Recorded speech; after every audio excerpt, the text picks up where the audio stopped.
Assalamualaikum warahmatullahi wabarakatuh.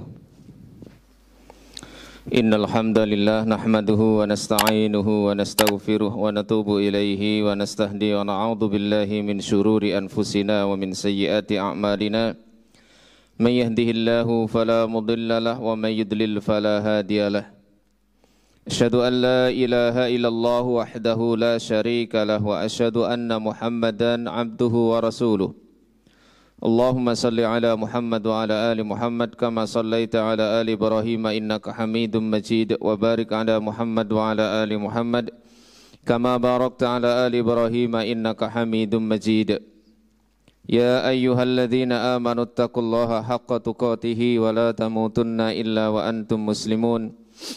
Ya ayyuhan nasu taqu rabbakumul ladzi khalaqakum min nafsin wahidah وخلق منها زوجها وبث منهما رجالا كثيرا ونساء واتقوا الله الذي تساءلون به والأرحام إن الله كان عليكم رقيبا أما بعد.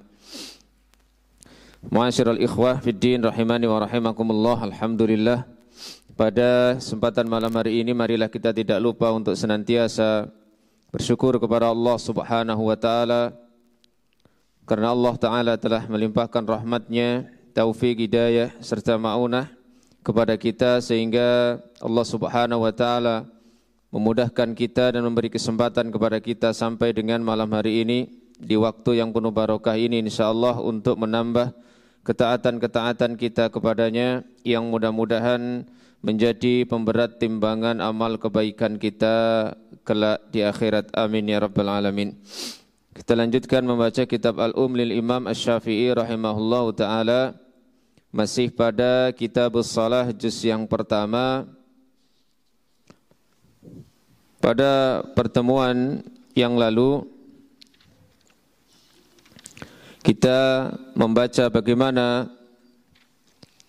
beliau menyampaikan tentang satu permasalahan di dalam salat, yakni al-kalam fis shalah, yaitu berbicara di dalam salat dengan menukil hadis yang masyhur, yaitu hadis tentang peristiwa yang terjadi ketika Nabi SAW mengimami para sahabat untuk sholat asar, di mana di situ ada kibarus sahabah seperti Abu Bakar, Umar dan Utsman serta yang lainnya. Namun ternyata Nabi SAW sholat asar itu beliau laksanakan 2 rakaat kemudian salam. Para sesepuh sahabat semacam Abu Bakar, Umar tidak berani untuk mengklarifikasi dan bertanya secara langsung kepada Nabi SAW. Namun ada salah seorang yang mendapatkan julukan Dzul Yadain ini bertanya langsung kepada beliau SAW dengan menanyakan, "Aqusiratis salatu am nasita ya Rasulullah?" Apakah salat asar yang baru saja kita laksanakan ini dikosor, diringkas, yang 4 rakaat menjadi 2 rakaat, ataukah engkau lupa wahai Rasulullah? Maka Rasulullah SAW tidak menerima begitu saja pertanyaan atau komplain Dzul Yadain ini, tetapi beliau bertanya kepada sahabat yang lain seraya menghadap mereka dengan bertanya, hal sadaqa atau asadaqa Dzul Yadain, apakah Dzul Yadain benar bahwa tadi salat 2 rakaat? Maka mereka para sahabat fa'auma'u ay na'am, mereka berisyarat yang maknanya ya wahai Rasulullah. Maka di sini dipahami oleh Imam Asy-Syafi'i rahimahullah tentang berbicara di dalam salat. Kenapa? Karena salat yang mestinya 4 rakaat, 2 rakaat ternyata sudah salam, kemudian dipisah dengan dialog tadi. Dan tentu itu belum salat yang sempurna 4 rakaat.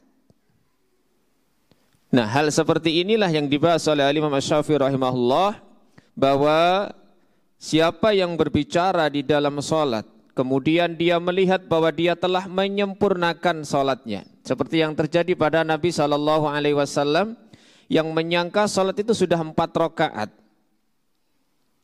au nasiya annahu fi sholatin, atau dia lupa padahal dia masih di dalam sholat, fatakallama, lalu dia berbicara fiha bana ala sholatihi, maka dia sambung sholatnya dan sujud sahwi, sehingga tidak membatalkan sholatnya yang 2 rakaat dan tidak harus mengulang. Nah, kemudian bab berikutnya yang ke-69 ini al-khilaf fil kalami fis shalah. Beliau menyebutkan tentang perbedaan pendapat dalam berbicara ketika sholat. Dan beliau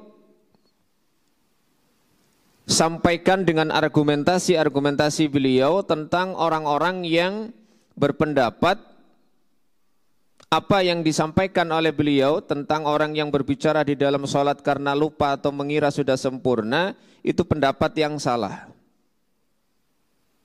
Maka beliau membuat dialog imajiner, bahasa kita. Beliau mengetahui bahwa ada orang-orang yang berpendapat, walaupun ini tidak dihadapi secara langsung, tapi beliau menyampaikan dalam bentuk dialog. Sehingga kemudian dari apa yang beliau sampaikan dalam bab 69 al-khilaf fil kalami fis shalah, ini menunjukkan kekuatan argumentasi beliau. Bahwa ada orang yang menuduh Imam Syafi'i ini membolehkan berbicara di dalam sholat dan menganggap bicara dalam sholat itu tidak membatalkan sholat. Padahal bukan begitu maksud beliau. Maksud beliau adalah berdasarkan hadis Dzul Yadain tadi, kronologinya seperti itu. Dan mereka, lawan debat Imam Syafi'i ini menganggap hadis Dzul Yadain ini mansukh, dihapus oleh pernyataan Ibnu Mas'ud. Padahal Ibnu Mas'ud ini tidak ikut hijrah ikut ke Habasyah, kemudian kembali ke Mekah, melihat Nabi sholat, saat itu mengetahui bahwa peristiwa Dzul Yadain itu terjadi setelahnya. Nah, tentu nasakh dan mansukh ini harus yang digunakan yang akhir. Padahal hadis Ibnu Mas'ud dengan Dzul Yadain itu yang lebih akhir adalah hadis Dzul Yadain. Jadi intinya bahwa tidak benar adanya tuduhan bahwa Imam Syafi'i rahimahullah berpendapat berbicara di dalam sholat itu tidak membatalkan sholat itu. Tetapi kronologinya seperti yang terjadi pada Nabi SAW dan dalam hadis Dzul Yadain tersebut.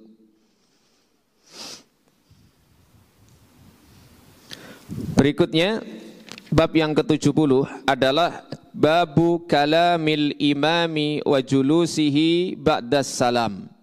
Bab ucapan imam dan duduknya setelah salam. Apa yang diucapkan, dibaca oleh imam setelah salam dan bagaimana duduknya imam tersebut setelah salam. Akhbarana Ar-Rabi qala, Ar-Rabi mengabarkan kepada kami, ia berkata, akhbarana Asy-Syafi'i, Asy-Syafi'i rahimahullah mengabarkan kepada kami, ia berkata, akhbarana Ibrahim ibnu Sa'din an Ibni Syihab. Ini rangkaian sanad hadis yang diriwayatkan oleh Imam Syafi'i. Ibrahim bin Sa'ad mengabarkan kepada kami dari Ibnu Syihab, ia berkata, Hindun binti Al-Haris ibni Abdullah ibni Abi Rabi'ah mengabarkan kepadaku, ini kata Ibnu Syihab, an Ummi Salamah, dari Ummu Salamah, yakni salah satu istri Nabi SAW. Ia berkata, kana Rasulullah SAW, adalah Rasulullah SAW, idza sallama min salatihi, apabila telah salam dari salat beliau, qaman nisa, para wanita segera bangkit, hina yaqdi taslimahu, ketika Nabi membaca atau menyelesaikan salamnya. Wa makasan Nabiyyu sallallahu alaihi wasallam, dan Nabi tetap duduk fi makanihi, di tempat beliau, yasiran, sebentar. Qala Ibnu Syihab, Ibnu Syihab mengatakan fatara muksahu dzalika, maka engkau bisa melihat bekas duduknya beliau itu. Wallahu a'lam, likai yanfudan nisa, kata Ibnu Syihab, tujuannya apa? Wanita itu segera bangkit keluar dari masjid ketika mendengar salamnya Rasulullah SAW selesai dari sholat. Likai yanfudan nisa, supaya wanita-wanita yang ikut sholat jamaah itu segera meninggalkan qabla an yudrikahunna manin sarafa minal qaum, sebelum berpapasan atau sebelum didapati oleh orang yang juga ikut keluar dari kaum laki-laki. Jadi saat itu para wanita ikut berjamaah bersama Nabi SAW di belakang shaf laki-laki, dan ketika Nabi sudah selesai salam, maka tidak menunggu lama bagi para wanita tersebut, mereka segera bangkit dan keluar dari masjid. Tujuannya adalah supaya wanita itu tidak berpapasan dan didapati oleh kaum laki-laki yang juga ikut keluar. Riwayat yang pertama. Bahkan di dalam hadis yang lain pun, bahwa banyak riwayat yang menyebutkan Masjid Nabi SAW itu tidak memiliki tabir, entah itu dengan kain atau dengan tembok yang memisahkan antara shaf laki-laki dan shaf wanita.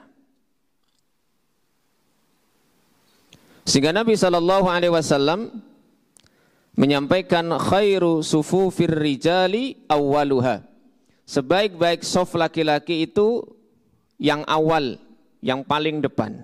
Wa syarruha akhiruha, dan yang jelek itu ada yang paling belakang. Wa khairu sufufin nisa'i akhiruha, sebaik-baik shaf wanita itu yang terakhir, yang paling belakang. Wasarruha awaluha, dan yang jelek itu ada yang paling depan.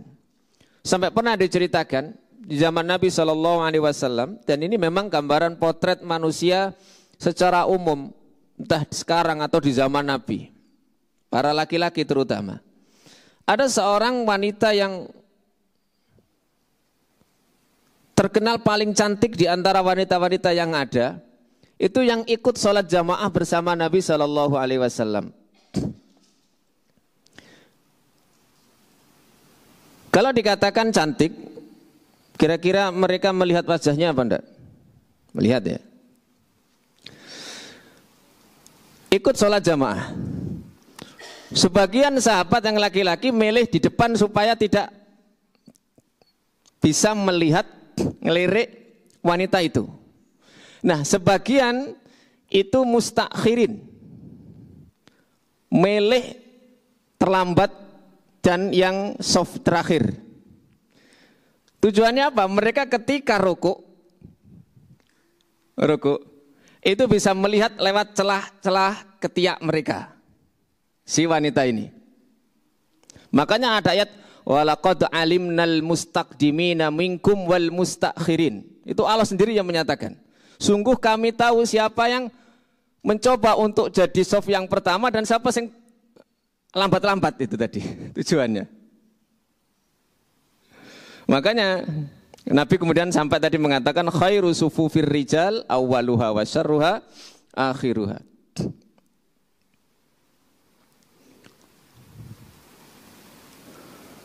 Dan di dalam hadis yang diriwayatkan Imam Syafi'i tadi rahimahullah, yang pertama bahwa wanita itu disuruh untuk segera meninggalkan tempat sholat, ya, supaya mereka tidak punya potensi besar berpapasan dengan kaum laki-laki. Bahkan ada sebagian sahabat, termasuk sahabus sufah itu, yang pakaian mereka itu hanya apa yang mereka kenakan, bahkan pakai sarung saja, seperti anak kecil, ya, dua bagian atas itu diikatkan di lehernya, kemudian bagian bawahnya itu menutupi lutut mereka. Jadi satu sarung dibuat sholat, sehingga yang bagian atas itu hanya diikatkan di leher. Makanya mereka, para wanita itu diminta oleh kaum laki-laki jangan mendongakkan kepala sebelum para lelaki itu sempurna di dalam berdiri maupun duduk. Berarti memang los, tidak ada penghalang di antara shaf laki-laki dan perempuan. Kemudian riwayat yang kedua, akhbarana Rabi qala akhbarana Syafi'i qala akhbarana Ibnu Uyainah.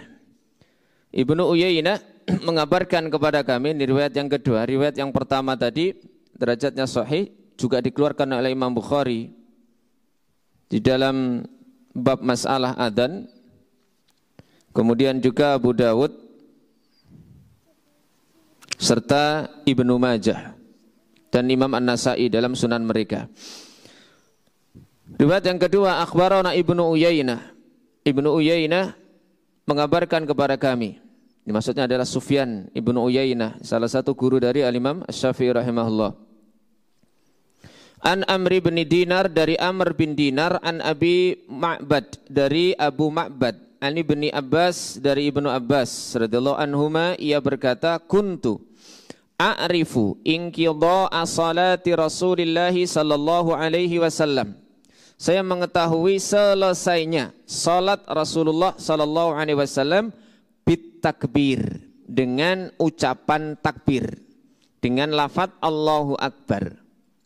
Qala Amr ibnu Dinar, Amr bin Dinar mengatakan, summa dzakartuhu, kemudian aku sebutkan itu li Abi Ma'bad, kepada Abu Ma'bad, ba'du setelahnya. Faqala, lalu dia mengatakan, lam uhaddiskahu, aku tidak memberitahu kepadamu tentangnya. Qala, maka Amr bin Dinar mengatakan, qad haddastanihi, sungguh engkau telah pernah memberitahu kepadaku tentangnya. Qala wa kana min asdaqi mawali Ibni Abbas, dan dia termasuk di antara bekas budak Ibnu Abbas yang paling jujur, yakni Abu Ma'bad ini. Nah, di riwayat kedua ini menunjukkan dengan apa para sahabat itu mengetahui salat Nabi sudah selesai, dohirnya ini dengan takbir. Maka sebagian ulama itu menyusun di antara zikir ba'das shalah itu setelah salam adalah dengan takbir. Setelah salam adalah dengan takbir. Sebelum istighfar. Karena di sini a'rifu inqidha, aku mengetahui selesainya salat Rasulullah sallallahu alaihi wasallam dengan takbir. Namun jumhurul ulama menyebutkan, seperti misalnya Ibnu Hajar dalam Fathul Bari, yang dimaksud dengan takbir di sini adalah bacaan takbir yang 33. Dan orang yang menceritakan riwayat ini salatnya telat, ketinggalan, sehingga hanya mendengar Nabi mengucapkan takbir 33 kali itu saat dia masuk. Sehingga kata-kata a'rifu inqidha ini tidak menunjukkan bahwa takbir itu diucapkan setelah langsung salam, karena mayoritas riwayat bahwa setelah salam itu Nabi istaghfara salasan, sebagaimana dalam hadis Al-Auza'i. Bahkan Al-Auza'i ditanya, kaifal istighfar, taqul astaghfirullah, astaghfirullah, astaghfirullah. Bagaimana istighfar itu wahai Imam Al-Auza'i yang meriwayatkan hadis tadi? Engkau mengucapkan astaghfirullah, astaghfirullah, astaghfirullah.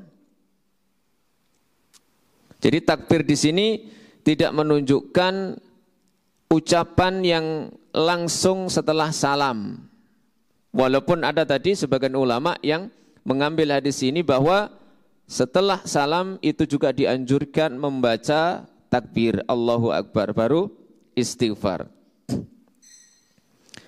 Dan hadis ini juga diriwayatkan oleh Imam Ahmad. Kalau hadisnya jelas sahih ya. Imam Bukhari meriwayatkan juga ya, Imam Muslim, kemudian juga Imam An-Nasa'i, Imam At-Tabrani di dalam Al-Awsat beliau. Ini juga meriwayatkan hadis ini. Jadi mayoritas para ulama yang dimaksud takbir di sini ya justru zikir takbir yang dibaca 33 kali bersamaan dengan tahmid dan juga tasbih.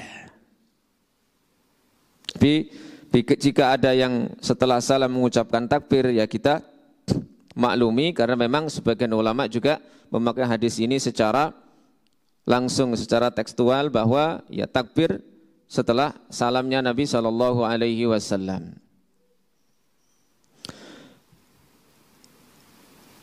Kemudian riwayat yang ketiga, akhbarana Ar-Rabi qala akhbarana Asy-Syafi'i. Ar-Rabi mengabarkan kepada kami, ia berkata, Syafi'i mengabarkan kepada kami, beliau berkata, akhbarana Ibrahim ibnu Muhammad. Ibrahim bin Muhammad mengabarkan kepada kami, ia berkata, haddatsani Musa. Musa bin Uqbah menceritakan kepada kami dari Abu Zubair, annahu sami'a Abdullah ibn Az-Zubair, bahwasanya dia mendengar Abdullah bin Az-Zubair. Ia berkata, kana Rasulullah sallallahu alaihi wasallam, adalah Rasulullah sallallahu alaihi wasallam, idza sallama min salatihi, apabila telah salam dari salat beliau, yaqulu bisautihil a'la, beliau berkata dengan suara, membaca dengan suara yang tinggi, yang keras. La ilaha illallah wahdahu la syarikalah, lahul mulku wa lahul hamdu wa huwa ala kulli syai'in qadir, wa la hawla wa la quwata illa billah, wa la na'budu illa iyyah, lahun ni'mah wa lahul fadlu wa lahus sana'ul hasan, la ilaha illallah mukhlisina lahuddin walau karihal kafirun. Ini salah satu zikir di dalam zikir setelah salat. Dan Imam Ahmad juga meriwayatkan kana yuhalliluhunna dubura kulli salatin. Beliau bertahlil dengan ucapan ini di setiap selesai salat. Jadi tahlilnya Nabi SAW setelah salat dengan membaca ini, la ilaha illallah wa la syarikalah, lahul mulku wa lahul hamdu wa ala kulli syai'in qadir, wa la haula wa la quwata illa billah. Dalam riwayat wa la na'budu illa iyyah. Kalau di dalam riwayat ini lahun nikmah. Kalau dalam riwayat yang lain ahlun nikmah, walahul fadlu wa ahlul fadl, walahus sana'ul hasan wa ahlus sana'i wa ahlus sana'il hasan, la ilaha illallah mukhlisina lahuddin walau karihal kafirun. Ini kalau di bacaan al-adhkar ba'da shalah yang disusun para ulama ini, yaitu setelah Allahumma antas salam wa minkas salam tabarakta ya dzal jalali wal ikram.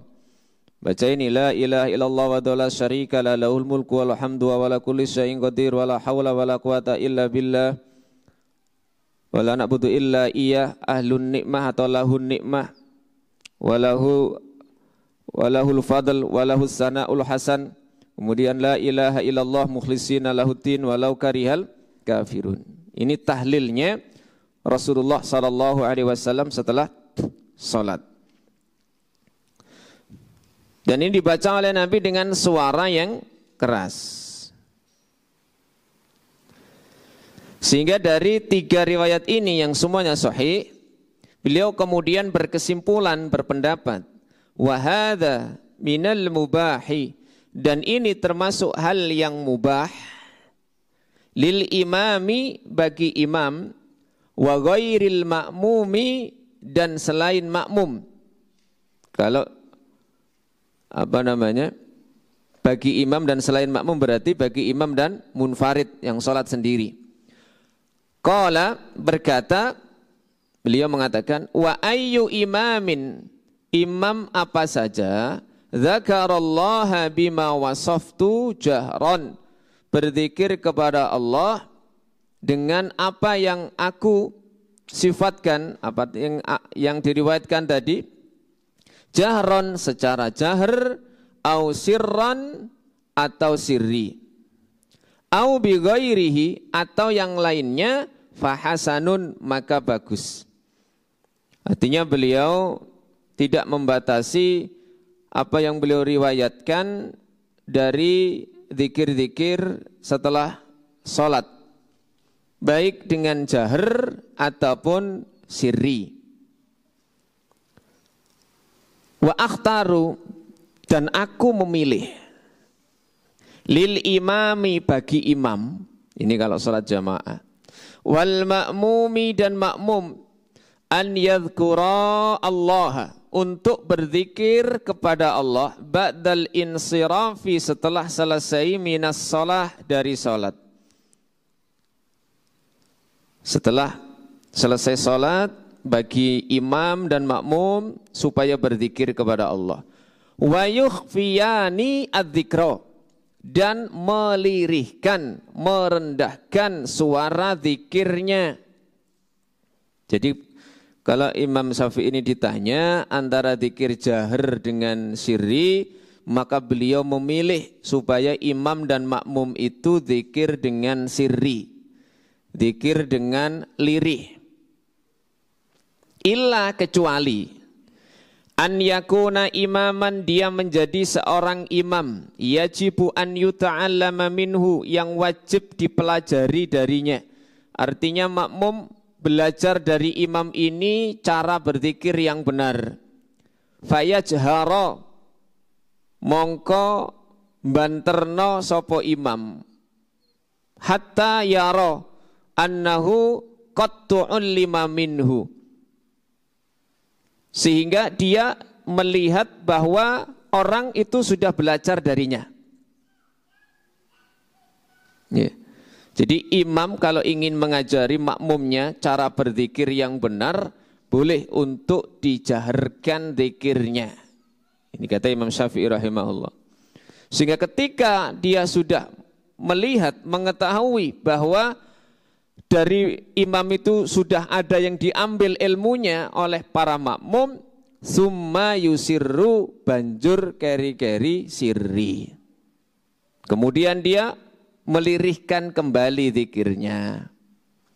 Dalilnya apa? Wa innallaha azza wa jalla yaqul, karena Allah azza wa jalla berfirman, wala tajhar bisolatika, wala tajhar, dan jangan kamu keraskan bisolatika, dengan solatmu. Solat maknanya doa. Jangan kamu keraskan doamu. Wala tukhafid biha, dan jangan kamu terlalu lirihkan dengannya. Al-Isra ayat 110. Yakni wallahu ta'ala a'lamu du'a. Artinya apa? Allah ta'ala itu lebih mengerti, lebih paham doa.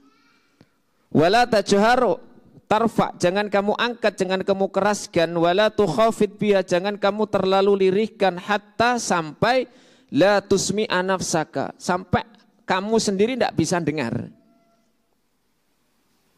Tidak boleh terlalu keras yang sampai mengganggu temannya, dan tidak boleh terlalu lirih yang sampai dirinya sendiri tidak dengar. Sehingga jangan di dalam hati, tetap harus digerakkan lisan ini untuk membaca, tapi dirinya sendiri yang bisa mendengar. Jangan sampai dirinya pun tidak bisa mendengar.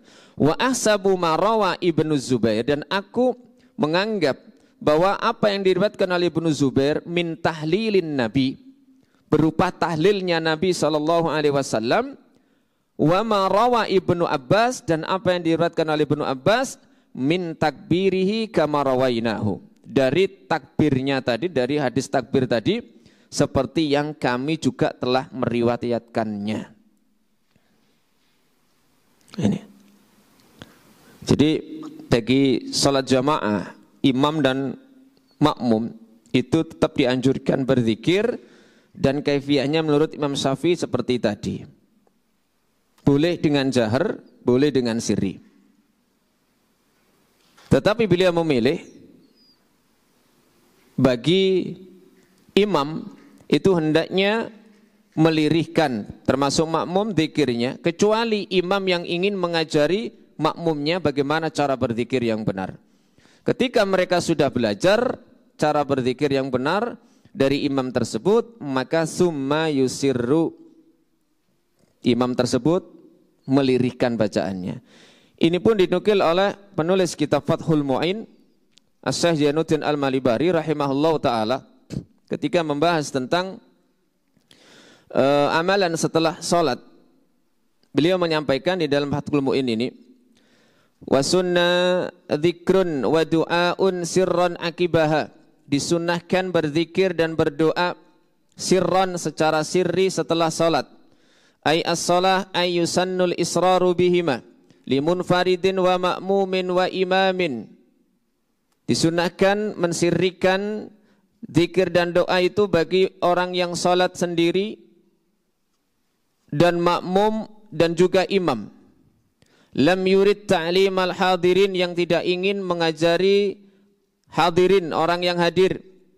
Wala ta'minahum, dan tidak juga ucapan amin mereka li du'aihi, untuk doanya, bisima'ihi, dengan mendengarkannya. Wa wurudu fihima ahadis kasirah, termasuk yang dijadikan dalil supaya sirri di dalam zikir dan berdoa oleh Syekh Zainuddin Al-Malibari ini adalah apa yang diriwayatkan oleh Imam At-Tirmidzi dari Abu Umamah. Ia berkata, qila li Rasulillah sallallahu alaihi wasallam, ditanyakan kepada Rasulullah sallallahu alaihi wasallam, ayyud du'ai asma' ay aqrab ilal ijabah, doa yang bagaimana wahai Nabi yang lebih didengar, artinya lebih dekat kepada ijabah.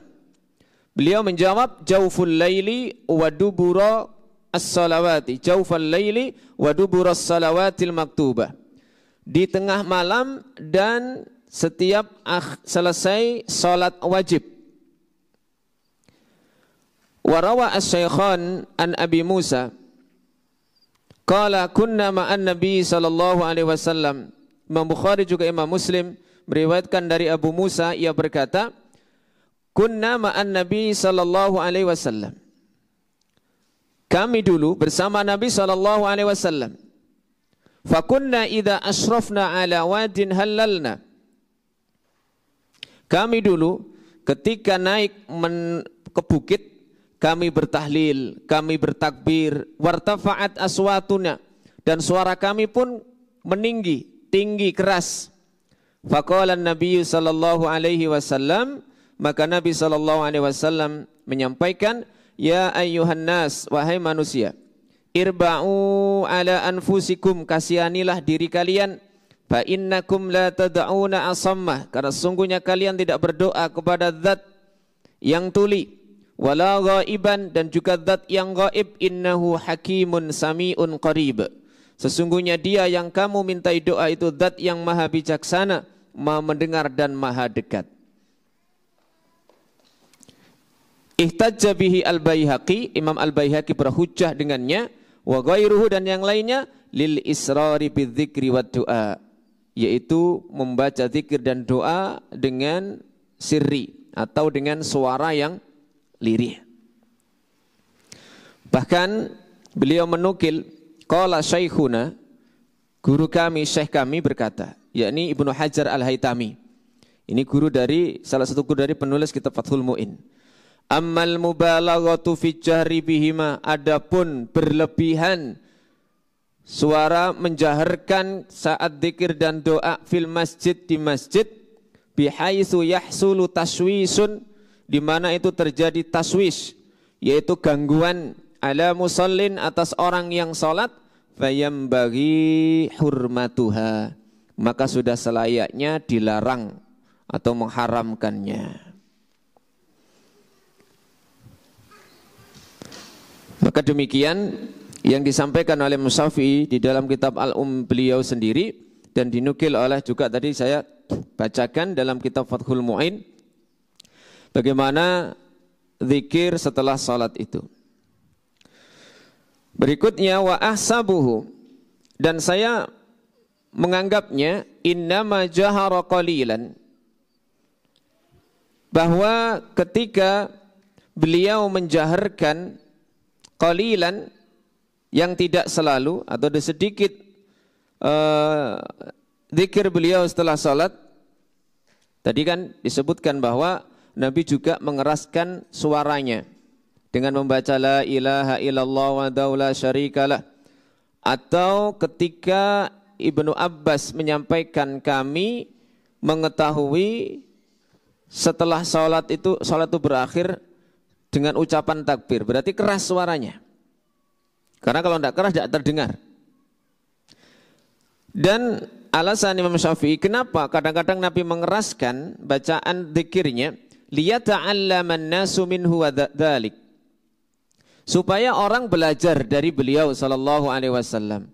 Lianna ammatar riwayatil lati katabnaha, karena sungguhnya mayoritas riwayat-riwayat yang kami telah menulisnya, ma'ahada bersama dengan ini, wa ghairiha dan yang lainnya, laisa yudhkaru fiha ba'dat taslim, tidak disebutkan di dalamnya setelah salam tahlilun wala takbirun, tahlil dan juga takbir yang disebutkan dengan keras. Wa qad yudhkaru annahu dzakara ba'das salat bima wasaftu, dan kadang disebutkan bahwasanya beliau berzikir setelah salat bima wasaftu, dengan apa yang sudah saya nukil tadi, wa yudhkaru insirafuhu bila dzikrin, dan kadang juga disebutkan beliau berpaling atau meninggalkan tempat sholat itu tanpa zikir. Jadi tanpa zikir sama sekali, setelah salam beliau kemudian pernah juga langsung meninggalkan tempat sholat beliau.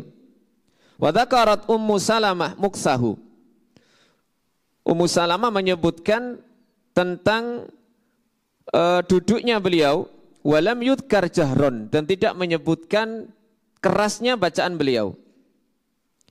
Wa ahsabuhu lam yamkus illa liyadhkura dzikran ghaira jahrin, dan aku menganggap beliau tidaklah tinggal duduk kecuali berzikir dengan satu zikir yang tidak diucapkan dengan keras. Sehingga beliau berkesimpulan mayoritas zikir yang dilakukan Nabi itu sirri, walaupun beliau kadang-kadang menjaharkan.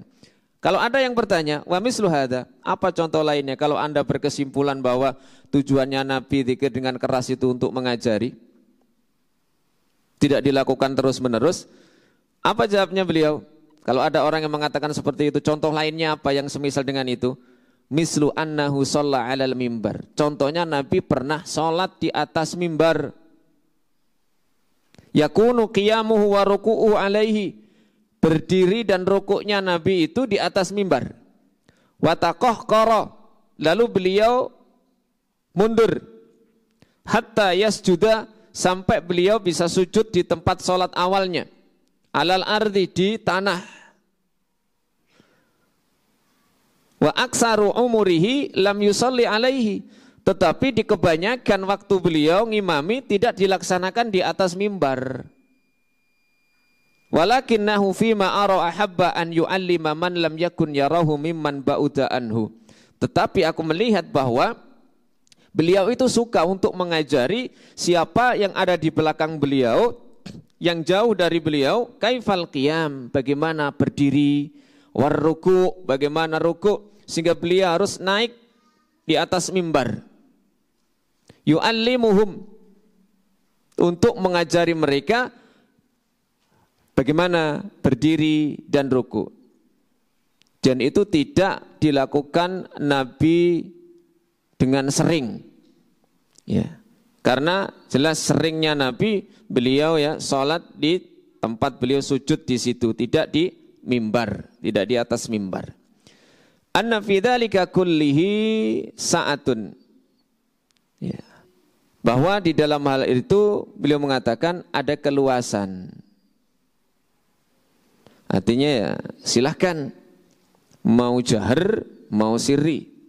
Tapi kalau saya milih, kata Imam Syafi'i, bagi imam dan makmum sirri saja, kecuali bagi imam yang ingin mengajari makmumnya. Maka memang banyak dalam riwayat-riwayat yang lain Nabi itu memang ya zikirnya dengan jahar tadi, dengan keras. Sehingga sebagian ulama ini pun gondeli hadis yang dengan suara keras tadi itu, justru yang dianjurkan adalah berzikir dengan suara keras. Seperti misalnya Al-Imam At-Tabari, Ibnu Hazm, bahkan Syekhul Islam Ibnu Taimiyah rahimahullah ini memilih jahar zikir setelah sholat. Nah, jaharnya zikir setelah sholat ini ya, seperti Ibnu Taimiyah tidak merinci kaifiahnya seperti apa. Apakah sendiri-sendiri atau dipimpin oleh imam. Kalau kaidahnya tadi tidak boleh menimbulkan gangguan bagi orang yang sholat,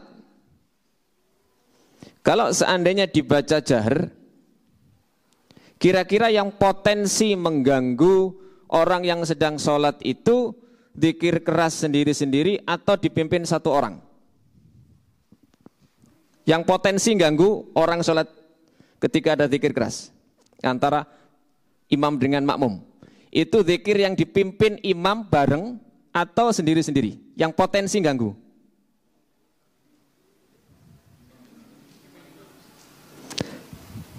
Terus nanti bagaimana pendapatnya para ulama di sini? Apa beda pendapatnya? Dipimpin oleh imam atau sendiri-sendiri dengan suara keras? Nah, para ulama di sana sendiri-sendiri yang justru potensi ganggu. Kalau di sini mayoritasnya, jenengan pernah nggak mengalami seperti itu? Misalnya, karena jenengan juga belum pernah di masjid yang zikir sendiri-sendiri dengan keras. Pernah ngalami? Zikir sendiri-sendiri dengan keras. Pernah ngalami? Nggak pernah. Yang sering kan, ya, sehingga jenengan nggak bisa membandingkan. Kalau jenengan di Mekah, saya diceritakan ini ada masjid, ya masjid Syekh bin Baz di situ. Dan Syekh bin Baz adalah salah satu yang berpendapat mengikuti pendapat Ibnu Taimiyah rahimahullah, zikir yang disunahkan itu yang keras setelah sholat itu. Termasuk Syekh Utsaimin juga.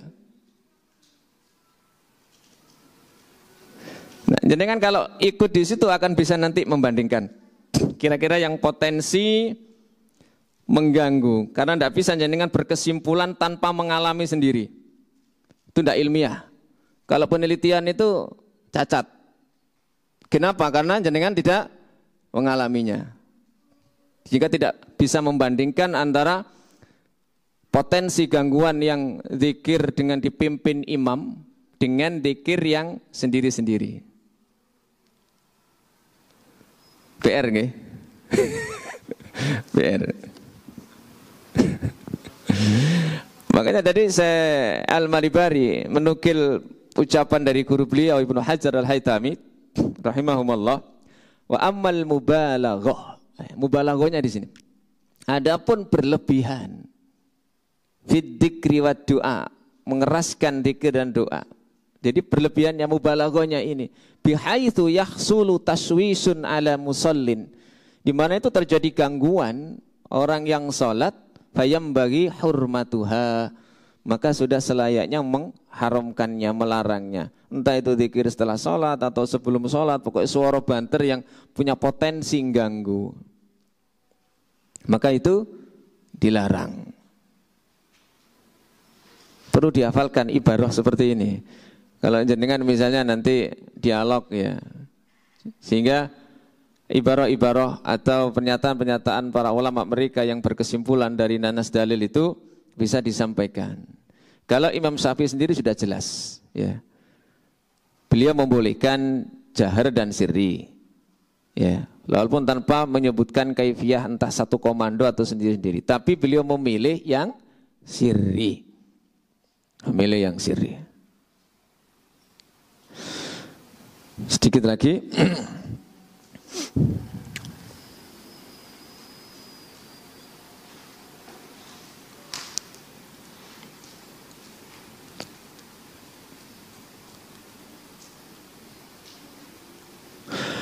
Wastuhibba an yadhkural imamu, dan dianjurkan, disunnahkan imam berzikir kepada Allah syai'an sedikit fi majlisihi, di majlisnya, qadra ma yataqaddamu man insarafa minan nisa, itu sebatas wanita itu keluar.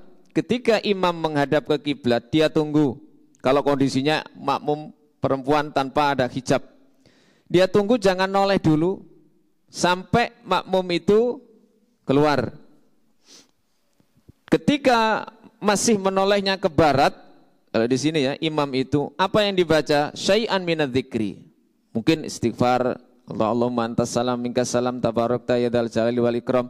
Baru kemudian berpaling. Qalat kama qalat Ummu Salamah, sebagaimana yang dikatakan oleh Ummu Salamah tadi. Summa yakumu, kemudian boleh setelah itu imam itu bangkit, artinya meninggalkan jamaah itu. Wa in qama qabla dzalika, kalau dia bangkit setelah itu, au jalasa atwal, sebelum itu, atau dia duduk lebih lama, min dalika, dari itu, fala syai'a alaihi, maka tidak masalah. Jadi imam itu punya keleluasaan, mau zikir sebentar, mau zikir lebih lama, silakan. Walil makmumi an yansorifa, dan bagi makmum keluar, idza qadal imamu as-salama, apabila imam selesai salam, qabla qiyamil imam, sebelum berdirinya imam atau sebelum bangkitnya keluarnya imam. Ini boleh juga. Jadi DCI keluarnya imam juga boleh. Ya, tapi harus setelah salam, karena salam menjadi akhir dari salat jamaah mereka. Wa an yu'akhkhira dzalika hatta yansarifa ba'da insirafil imam, dan mengakhirkan itu sehingga setelah selesai keluarnya imam. Ini ada dua pilihan, silakan keluar sebelum imam atau setelah imam. Au ma'ahu, atau bersama atau bareng, ahabbu ilayya, ini lebih aku sukai. Jadi nek bareng metune karo imam lebih beliau sukai. Lahu, baginya. Wa astahibbu lil musalli munfaridan, dan aku anjurkan bagi orang yang salat sendiri, walil makmum, dan bagi makmum, an yutila dzikra, untuk memanjangkan zikir, bagi yang salat sendiri atau makmum, okay? Memanjangkan zikir ba'da shalah, setelah salat, wa yuksirud du'a, dan memperbanyak doa, roja al ijabah ba'dal maktubah, dengan harapan diijabahi karena setelah salat, sebagaimana dalam hadis tadi itu, ya.